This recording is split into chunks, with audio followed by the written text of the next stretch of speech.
किसी को मतलब नहीं मुखिया जी के न्याय से। मुखिया जी मरे और इनको एक बहाना मिल गया अब उनके नाम पर चंदा वसूलने का। लोग विरोध में ही उल्टा उतर गए। उनके बारे में कितनी तरह की टिप्पणियां की गई गलत। ओम नारायण को समर्थन की आवश्यकता थी तब अकेला अंशुवंश खड़ा हुआ था, कोई तरह का दंड नहीं देगी। लेकिन अगर आप संलिप्त हैं तो हम हो आप हो कोई रहे बचने वाला नहीं। या कार्यशैली पर तो हम और आप उंगली उठा नहीं सकते हैं। तो सीबीआई को करने दीजिए जांच। दूसरा जाति किसको करेगा? तो बिहार को कंट्रोल करना मुश्किल हो जाए। अगर हमें किसी से अगर दिक्कत है तो अपने ही जाति से, और जो भी दोषी इसमें है वो कड़ी से कड़ी सजा दी। तो जो गवाह हैं ओम नारायण जी जो चश्मदीद हैं कि इस जाति को दूसरा कोई चैलेंज करने वाला है ही नहीं। अंशुवंश अपने आप को मरा हुआ नहीं मानता है, इसलिए हर जगह जहां जरूरत पड़ती है कि लड़ना जरूरी है वहां अंशुवंश खड़ा होता है। इस पूरे सफलता का अगर सफलता मिलती है, मुखिया जी को न्याय मिलता है तो सिर्फ ओम नारायण जी की वजह से। परमेश्वर मुखिया हत्याकांड मामले में सीबीआई ने चार्जशीट दाखिल किया है और चार्जशीट जब दाखिल हुआ है तो सबकी आंखें खुली की खुली रह गई, क्योंकि जो लोग भी आरोपी इसमें बताए गए हैं सब ब्राह्मण भूमिहार है। और अब सबके मन में ये सवाल उठ रहा है कि आखिर एक भूमिहार के सबसे चहेते नेता, सबसे बड़े नेता को भूमिहारों ने ही क्यों मारा। और अब मुखिया जी की सबसे ज़्यादा कोई अगर बात करता है, सबसे ज़्यादा चर्चा करता है, उनके लिए लड़ाई लड़ता है, वो अमृतांशु वत्स हैं और हमारे साथ मौजूद हैं। इन्हीं से बात करना ज़रूरी था कि मुखिया जी को जब न्याय मिल रहा है तो ये कितने खुश हैं। बहुत खुश हैं। लग रहा है जैसे सालों की तपस्या, आज जिस चीज़ के लिए समाज इंतज़ार कर रहा था कई दिनों से, एक लांछन, एक कलंक हमारे ऊपर लगा हुआ था हम लोगों के ऊपर कि हम दूसरे की लड़ाई लड़े। हमने कईयों को न्याय दिलाया, हम लोगों ने कई ज़मीन छुड़वा दिए नक्सलियों से और ख़ुद अपने महानायक को न्याय नहीं दिला पा रहे थे। तो आज बहुत खुश है समाज। ऐसा नहीं है, हम तो चाहेंगे कि इसमें जो सुरक्षा एजेंसियाँ हैं वो अपना जो भी कार्रवाई उनकी है वो अपने बखूबी निभाएं उसको ईमानदारी से, और जो भी दोषी इसमें हैं उनको कड़ी से कड़ी सजा दी जाए। सभी लोग जिनका भी नाम आया सभी ब्राह्मण भूमिहार हैं, तो आपको ऐसा नहीं लगता कि भूमिहारों के सबसे बड़े नेता को आखिर भूमिहारों ने ही क्यों मार दिया?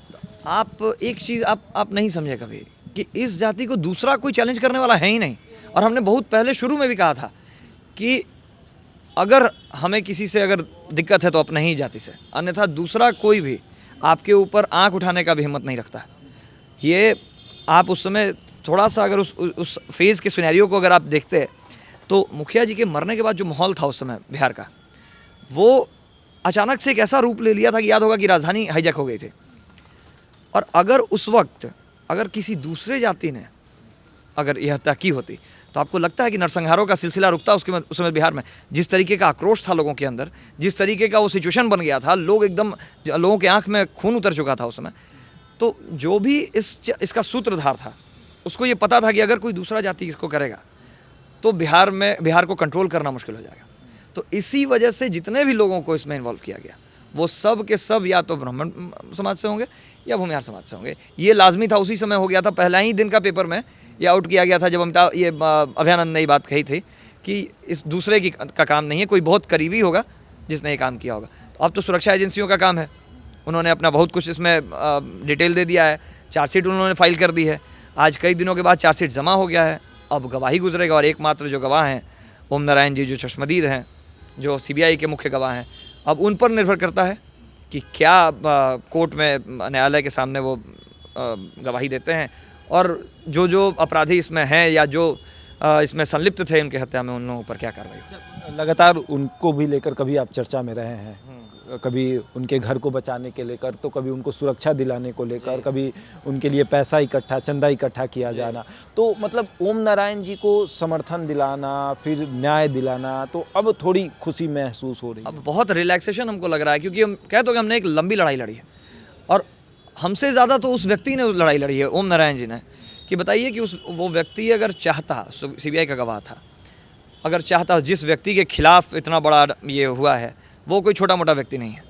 अगर वो चाहते ओम नारायण जी तो कभी भी उनसे पैसा ले लिया जा सकता था और पैसे से तौल दिए जाते हैं, लेकिन उन्होंने अपना ईमान नहीं बेचा। तो अगर हम कहें कि अगर सारा श्रेय अगर किसी को जाता है तो सिर्फ और सिर्फ ओम नारायण जी को। इस पूरे सफलता का अगर सफलता मिलती है, मुखिया जी को न्याय मिलता है तो सिर्फ ओम नारायण जी की वजह से।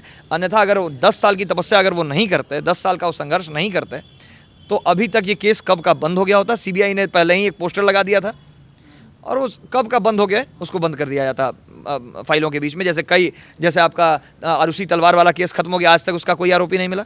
तो सीबीआई इस तरीके इसको भी उसी तरीके से खाली बस्ते में डाल देती और वो बंद कर दिया था। ओम नारायण जी को बहुत धन्यवाद है इसके लिए। जिनका नाम आ रहा है, हुलास पांडे का इसमें नाम आ रहा है, बड़े नेता हैं, उनका भी जब हम उनसे बात कर रहे थे तो उन्होंने कहा कि फंसाया जा रहा है, राजनीतिक षड्यंत्र के द्वारा हमें फंसाया जा रहा है, हम आगे न्यायालय का दरवाज़ा खटखटाएंगे, हमें न्यायालय पे भरोसा है और हम आगे उनसे बात करेंगे, न्यायालय में जाएंगे, बात करेंगे, क्योंकि हमें राजनीतिक षड्यंत्र के द्वारा फंसाया जाए। क्या आपको भी ऐसा लगता है?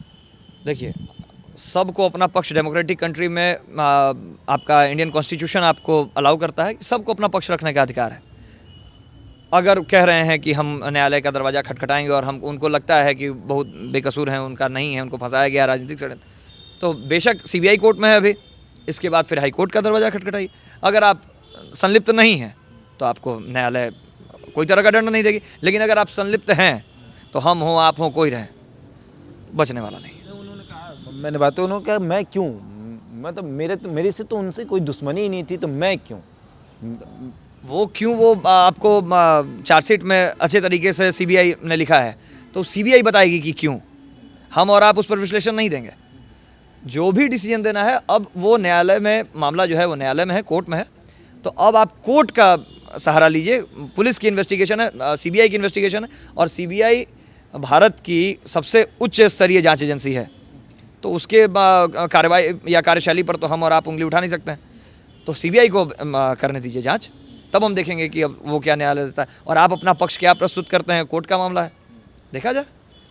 सभी लोग खुशी मना रहे हैं, सभी लोग जश्न खुश मना हैं। रहे हैं। आज के डेट में सारे आपके समाज, सिर्फ आपका समाज नहीं, सवर्ण समाज का हर व्यक्ति जिसके अंदर न्याय के प्रति एक लालसा थी या रहती है, हम खुद एक एडवोकेट हैं और हमको पता है कि आदमी जब फंसता है या फिर आदमी का परिवार जब जाता है या फिर जब वो न्यायालय का या पुलिस का दरवाज़ा खटखटाता है, बहुत आस लेकर बैठा रहता है कि हमको न्याय मिलेगा, आज नहीं तो कल न्याय मिलेगा, लेकिन नहीं मिल पाता है। और अब अगर इतने सालों के बाद भी अगर किसी को न्याय मिल जाता है तो इससे आने वाले समय में लोगों के बीच में न्यायालय के प्रति आस्था जाग जाएगी कि नहीं, वहाँ पर देर है, अंधेर नहीं। मुखिया जी के परिवार वाले, मुखिया जी के परिवार वालों के बारे में हम नहीं जानते हैं कि कोई क्या कितने खुश हैं, नहीं खुश हैं, क्योंकि बहुत सारी बातें निकल कर आईं।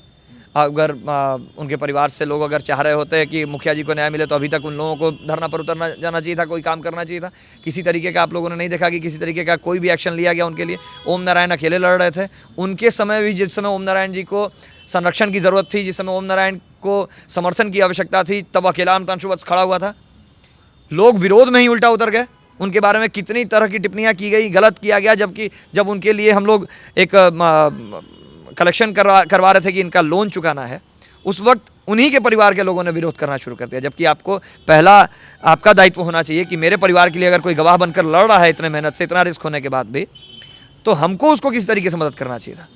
आप तो उनके अगेंस्ट में थे, आपने कई पोस्ट डाला कि ऐसा आदमी है वैसा आदमी है, नहीं कि ये मदद समाज से आपने अपील किया, लेकिन समाज सक्षम है सही और गलत का निर्णय लेने में, उसने उनको मदद किया। और आज ओम नारायण जी, कई बार ऐसा देखा गया कि उनके जो पोते हैं, मुखिया जी के जो पोते हैं, वो लगातार ओम नारायण जी के खिलाफ ही पोस्ट डाल रहे थे, वो लगातार कह रहे थे कि ये आदमी समाज के लिए नहीं कर रहा। वही उन्हीं लोग ऐसा क्यों? अब क्या, उतना दिन तो आप लोग साथ में थे, उतने दिन नारायण जी आपके साथ, आप ऑफिस में बैठा के रख रहे थे उनको। अचानक से जब मुद्दा उठा कि अब ओम नारायण जी का मदद का बारी है, तो आप अचानक इसलिए आप उनका विरोध करने लगे क्योंकि आप मदद नहीं करना चाहते थे, या इसलिए नहीं करना, ये करने लगे कि दूसरे लोग मदद करने लगे और आपसे ज़्यादा उम्मीद थी, आप नहीं कुछ किए। तो लोग, होता है ना कि जब आप हमारे साथ रह रहे हैं और हमारे व्यक्ति को ज़रूरत है और दूसरा कोई मदद कर रहा है और आप नहीं कर रहे हैं, तो आप उसका भी विरोध करना शुरू करते हैं। यही शुरू हो गया। ओम नारायण जी ने तो कई बार न्यूज़ में भी उनके बारे में बोला कि इस तरीके का बात किया गया मेरे साथ और इस वजह से आज वो हमारा विरोध कर रहे हैं। उनको प्रलोभन दिया गया कि आप पैसा आपको दिलवा देते हैं, आप कॉम्प्रोमाइज़ कर लीजिए। तो भाई, जहाँ आदमी स्वाभिमान से समझौता करने के लिए जो आदमी तैयार नहीं है, वो हर किसी के अगेंस्ट चला जाएगा। अमितांशु वत्स ही क्यों लड़ाई लड़ते हैं? क्योंकि हम तो उम्मीद रखते हैं कि कुछ लोग आएँ आगे। अब जब कोई नहीं आता है आगे, तब हमको लड़ना पड़ता है। अमितांशु वत्स तब लड़ते हैं जब कोई उनके लोगों, जब हर जगह से उम्मीद लोग हार जाता है, प्रशासन, पुलिस, हर जगह दरवाज़ा खटखटाने के बाद जब लोग हारने लगता है, तब लोग अमितांशु वत्स के पास आता है, क्योंकि उसको लगता है कि शायद ये सक्षम है। और हर व्यक्ति जो सक्षम है उसको कम से कम अन्याय देखते हुए, और आप अगर रैशनल सिटीजन है तो आपको उसका विरोध करना चाहिए, और जो नहीं करता है उसको मरा हुआ माना जाता है। अमितांशु वत्स अपने आप को मरा हुआ नहीं मानता है, इसलिए हर जगह जहाँ ज़रूरत पड़ती है कि लड़ना जरूरी है, वहाँ अमितांशु वत्स खड़ा होता है। किसी के लिए भी, अगर आप एनीबडी अगर आपको ज़रूरत है, आपके साथ गलत हो रहा है, तो अमतांशु सबसे पहले खड़ा होता है, बिना irrespective of your cast, religion और क्रीड। हम तो कभी नहीं देखा किसी के लिए। हम तो मुसलमानों के लिए भी कई बार खड़े हुए, कई बार न्यूज़ वायरल हुआ कि यहाँ जब कुर्जी के मुसलमानों को ज़रूरत हुआ और उन लोगों को पूरे सब लोगों ने मिलकर निकाल दिया था, तो हम ही अकेले खड़े हुए थे और उनको आज बसाया है हमने। तो जो भी आएगा मेरे पास मदद मांगने आइए, तब ना हम खड़े होंगे आपके लिए। ज़रूरत हमको लगे तब ना, अगर आप सक्षम है तो बढ़िया है, खुद लड़िए। लेकिन लोगों को ये सीखना चाहिए कि अकेला हर बार अमतांशु वत्स सिंह क्यों। समाज में आप भी है ना, समाज के कई नेता हैं ना आपके जो अच्छा, मुखिया जी के नाम पर जितने संगठन चंदा वसूल रहे हैं, एक संगठन फर्जी है, किसी को मतलब नहीं मुखिया जी के न्याय से।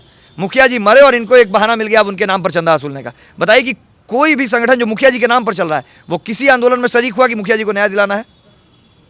कुछ भी ऐसा किया कि हम मुखिया जी को न्याय दिलाना है? नहीं। क्यों? क्योंकि उनको लिए तो बढ़िया हो गया कि मुखिया जी अब चले गए, मेरा रास्ता साफ है। अब मुखिया जी तो आ नहीं रहे बताने के लिए कि मेरा कौन है नहीं है, अब उनके नाम पर एक संगठन बनाइए और उसके नाम पर लूटिए, और लूटमार चल रहा है।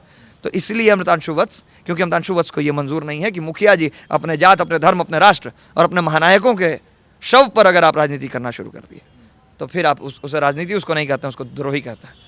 तो आरोपियों को सजा दिलाना, एकदम दिलाना है जैसे जो भी आरोपी होगा, अगर न्यायालय सिद्ध कर देती है, न्यायालय अगर उस पर उसको दंड जो भी उसको देती है वो सर्वमान्य होगा।